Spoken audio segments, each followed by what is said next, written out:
সংবাদ সবাইকে স্বাগত জানাচ্ছি। আমি ফিরোজ তোহা। শুরুতেই সংবাদ শিরোনাম জানিয়ে দেব এই মুহূর্তে হাতে পাওয়া সর্বশেষ গুরুত্বপূর্ণ আপডেট বাংলা সংবাদ।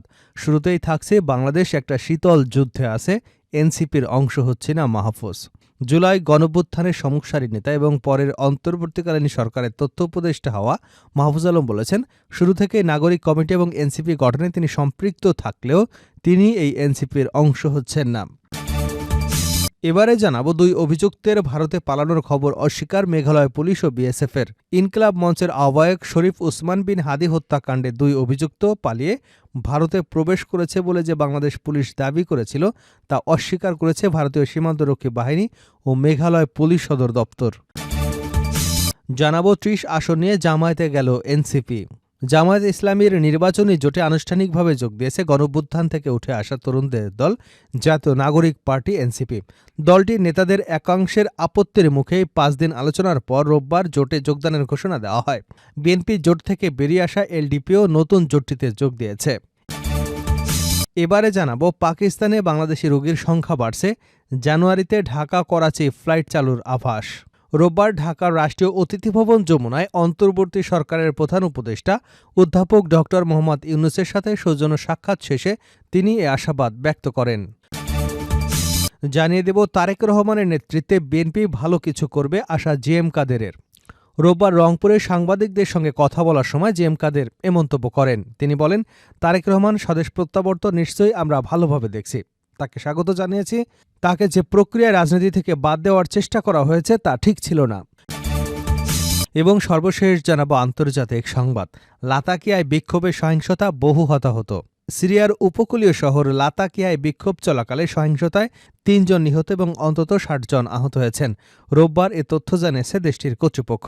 সিরিয়ার স্বরাষ্ট্র মন্ত্রণালয় জানায়, বিক্ষোভের মধ্যে একটি সশস্ত্র গোষ্ঠী ঢুকে পড়ে এবং গুলিবর্ষণ শুরু করলে পরিস্থিতি সহিংস হয়ে ওঠে। এতে বেসামরিক মানুষ ও নিরাপত্তা বাহিনীর সদস্যরা হতাহত হন। এতক্ষণ শুনছিলেন সংবাদ শিরোনাম, এবার থাকছে বিস্তারিত সংবাদ।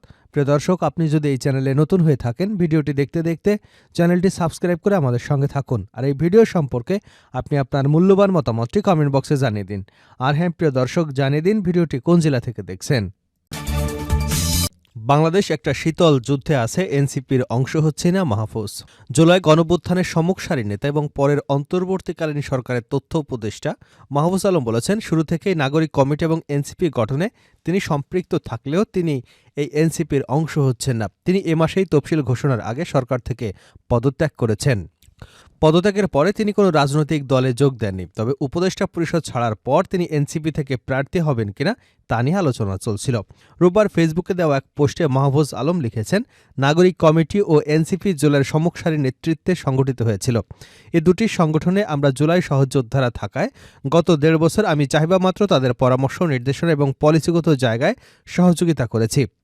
এনসিপিকে একটা বিগ জুলাই আমব্রেলা আকারে স্বতন্ত্র উপায়ে দাঁড় করানোর জন্য আমি সকল চেষ্টাই করেছি, কিন্তু অনেক কারণেই সেটা সম্ভব হয়নি। তিনি আরও লিখেন, বিদ্যমান বাস্তবতায় আমরা জুলাই সহযোদ্ধাদের প্রতি সম্মান, স্নেহ, বন্ধুত্ব মুছে যাবে না, কিন্তু আমি এই এনসিপির অংশ হচ্ছি না। আমাকে জামায়াত এনসিপি জোট থেকে প্রস্তাব দেওয়া হয়নি, এটা সত্য নয়, কিন্তু ঢাকার কোনো একটা আসনে জামায়াত এনসিপি জোটের প্রার্থী হবার চাইতে আমার লং স্ট্যান্ডিং পজিশন ধরে রাখা অধিক গুরুত্বপূর্ণ।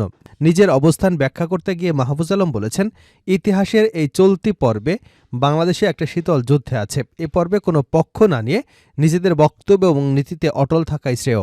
শেষে তিনি বলেছেন, গত ১.৫ বছরে তিনি যা বলেছেন এবং যে নীতিতে বিশ্বাস রেখেছেন তা অব্যাহত রাখবেন। কেউ তার সাথে যোগ দিলে তাকে স্বাগত জানাবেন তিনি। নতুন রাজনৈতিক অর্থনৈতিক বন্দোবস্ত সম্ভব বা বাস্তব দাবি করে মাহফুজ আলম বলেন, বিকল্প ও মধ্যপন্থী তরুণ জুলাই শক্তির উত্থান অত্যাসন্ন। দুই অভিযুক্তের ভারতে পালানোর খবর অস্বীকার মেঘালয় পুলিশ ও বিএসএফের। ইনকিলাব মঞ্চের আহ্বায়ক শরীফ উসমান বিন হাদি হত্যাকাণ্ডে দুই অভিযুক্ত ভারতে প্রবেশ করেছে এমনই সংবাদ প্রকাশ করেছে বাংলাদেশ পুলিশ। তবে ভারতের পুলিশ অস্বীকার করেছে। তারা রোববার ঢাকা মহানগর পুলিশ এক সংবাদ সম্মেলনে জানায়, উসমান হাদি হত্যা মামলার প্রধান আসামি ফয়সাল করে মাসুদ এবং তার দুই সহযোগী আলমগীর শেখ ভারতে পালিয়েছেন। তাদের সহযোগিতার অভিযোগে পূর্তি ও সামি নামে দুজনকে গ্রেপ্তার করে মেঘালয় পুলিশ। তবে মেঘালয় পুলিশ সদর দপ্তরের এক শীর্ষ কর্মকর্তা বাংলাদেশ পুলিশের এ দাবিকে অসত্য এবং পুরোপুরি মিথ্যা বলে মন্তব্য করেছেন। ওই পুলিশ কর্মকর্তা বলেন, বাংলাদেশ পুলিশের কাছ থেকে কোনো আনুষ্ঠানিক বা অনানুষ্ঠানিক যোগাযোগ করা হয়নি। অভিযুক্ত ব্যক্তিদের কাউকে গারো পাহাড়ে খুঁজে পাওয়া যায়নি এবং কোনো গ্রেপ্তারের ঘটনাও ঘটেনি। মেঘালয় পুলিশ বলছে, অভিযুক্ত ব্যক্তিদের সীমান্ত অতিক্রম বা পূর্তি বা সামি নামের স্থানীয় দুজনের ভূমিকার সমর্থনে কোনো গোয়েন্দা তথ্য বা অপারেশনাল প্রমাণ পাওয়া যায়নি। মেঘালয় পুলিশ সদর দপ্তর আরও বলেছে, পূর্তি বা সামির পরিচয় এবং তাদের অবস্থান শনাক্ত বা তাদের গ্রেপ্তারের কোনো ঘটনাও ঘটেনি। ভারতীয় কর্তৃপক্ষের সঙ্গে যাচাই বা সমন্বয় ছাড়াই এ বক্তব্য দেওয়া হয়েছে বলে মনে করা হচ্ছে। মেঘালয় পুলিশের বক্তব্যকে সমর্থন করে বিএসএফের ইন্সপেক্টর জেনারেল ওপি উপাধ্যায় দৃঢ়ভাবে বাংলাদেশ পুলিশের দাবি প্রত্যাখ্যান করেছেন। তিনি বলেন, এই ব্যক্তিদের হালুয়াঘাট সেক্টর থেকে আন্তর্জাতিক সীমান্ত অতিক্রম করে মেঘালয় প্রবেশের কোনো প্রমাণ নেই। বিএসএফ কর্তৃক এ ধরনের কোনো ঘটনা শনাক্ত বা রিপোর্ট করা হয়নি। এসব দাবি ভিত্তিহীন এবং বিভ্রান্তিকর। ৩০ আসন নিয়ে জামায়াতের সঙ্গে গেল এনসিপি। জামায়াতে ইসলামী নির্বাচনী জোটে আনুষ্ঠানিকভাবে যোগ দিয়েছে গণঅভ্যুত্থান থেকে উঠে আসা তরুণদের দল জাতীয় নাগরিক পার্টি। দলটি নেতাদের একাংশের আপত্তির মুখেই ৫ দিন আলোচনার পর রোববার জোটে যোগদানের ঘোষণা দেওয়া হয়। বিএনপির জোট থেকে বেরিয়ে আসা এলডিপি ও নতুন জোটটি যোগ দিয়েছে। এর ফলে জামায়াতের নেতৃত্বাধীন জোটটিতে দলের সংখ্যা বেড়ে হল ১০। জোটের দায়িত্বশীল সূত্র জানায়, এর মধ্যে জোটভুক্ত দলগুলোর মধ্যে আসন বণ্টনও হয়েছে। এনসিপি ৩০ আসনে প্রতিদ্বন্দ্বিতার শর্ত মেনে নিয়েছে। চরমোনাই পীরের নেতৃত্বাধীন ইসলামী আন্দোলনকে ৩১ আসন, মামুনুল হকের নেতৃত্বাধীন বাংলাদেশ খেলাফত মজলিসকে ১৩ আসন দেওয়া হয়েছে। তবে দল দুটি এতে সন্তুষ্ট নয়, তারা আরও বেশি সংখ্যক আসনে প্রার্থী দেবে। সূত্র আরও জানায়, আসন সমঝোতা না হওয়ায় আনুষ্ঠানিকভাবে যোগ দেয়নি এবি পার্টি। দলটিকে ৩টি আসন ছাড়তে রাজি হয়েছে জামাত, তবে এবি অন্তত ১০টি আসন চায়। আসন না পেয়ে বিএনপি ছেড়ে আসা লেবার পার্টিসহ কয়েকটি দলকে জামায়াতও আসন দেয়নি। এনসিপি নেতাদের মধ্যে নাহিদ ইসলামকে ঢাকা ১১, আক্তার হোসেনকে রংপুর ৪, সার্জিস আলমকে পঞ্চগড় ১, হাসনাত আবদুল্লাহকে কুমিল্লা ৪, নাসিরউদ্দিন পাটোয়ারিকে ঢাকা ৮, আরিফুল ইসলাম আবিদকে ঢাকা ১৮ আসন ছেড়ে দিয়েছে জামাত। এনসিপি জামায়াতের সঙ্গে যোগ দেওয়ায় গতকাল দলটির যুগ্ম আহ্বায়ক তাজনুবা জাবিন পদত্যাগ করেছেন। এর আগের দিন দল ছাড়েন ডাক্তার তাসনিম জারা। জ্যেষ্ঠ যুগ্ম আহ্বায়ক সামান্তা শারমিন সহ আরও কয়েকজন নেতা ক্ষোভ জানিয়েছেন প্রকাশ্যে, তারাও পদত্যাগ করতে পারেন। গতকাল বিকেলে জাতীয় প্রেস ক্লাবের সংবাদ সম্মেলনে জামায়াতের আমির ডাক্তার শফিকুর রহমান জানান, এনসিপি এবং এলডিপিও যোগ হয়েছে তাদের নির্বাচনী সমঝোতার উদ্যোগে। এ সময় তার পাশে ছিলেন এলডিপি চেয়ারম্যান কর্নেল অবসরপ্রাপ্ত অলি আহমেদ বীর বিক্রম। রাতে রাজধানীর বাংলা মোটরের সংবাদ সম্মেলনে এনসিপির আহ্বায়ক নাহিদ ইসলাম সংবাদ সম্মেলনে জানান, জামায়াত ও সমমনা দলগুলো নির্বাচনী সমঝোতা হয়েছে। যেসব আসনে শাপলা কোলের প্রার্থী থাকবেন না, সেখানে এনসিপি সমমনা দলের প্রার্থীর পক্ষে কাজ করবেন। পাকিস্তানে বাংলাদেশি রোগীর সংখ্যা বাড়ছে। জানুয়ারিতে ঢাকা করাচি ফ্লাইট চালুর আভাস। আগামী জানুয়ারিতে ঢাকা করাচি সরাসরি ফ্লাইট শুরু হবার সম্ভাবনা রয়েছে বলে জানিয়েছেন পাকিস্তানের হাইকমিশনার ইমরান হায়দার। রোববার ঢাকার রাষ্ট্রীয় অতিথি ভবন যমুনায় অন্তর্বর্তী সরকারের প্রধান উপদেষ্টা অধ্যাপক ড. মোহাম্মদ ইউনূসের সাথে সৌজন্য সাক্ষাৎ শেষে তিনি এই আশাবাদ ব্যক্ত করেন। সাক্ষাৎকালে উভয় পক্ষ বাণিজ্য, বিনিয়োগ ও বিমান চলাচলের ক্ষেত্রে সহযোগিতা বৃদ্ধির পাশাপাশি সাংস্কৃতিক, শিক্ষামূলক ও চিকিৎসা খাতের পারস্পরিক বিনিময় সম্প্রসারণের উপর গুরুত্বারোপ করেন।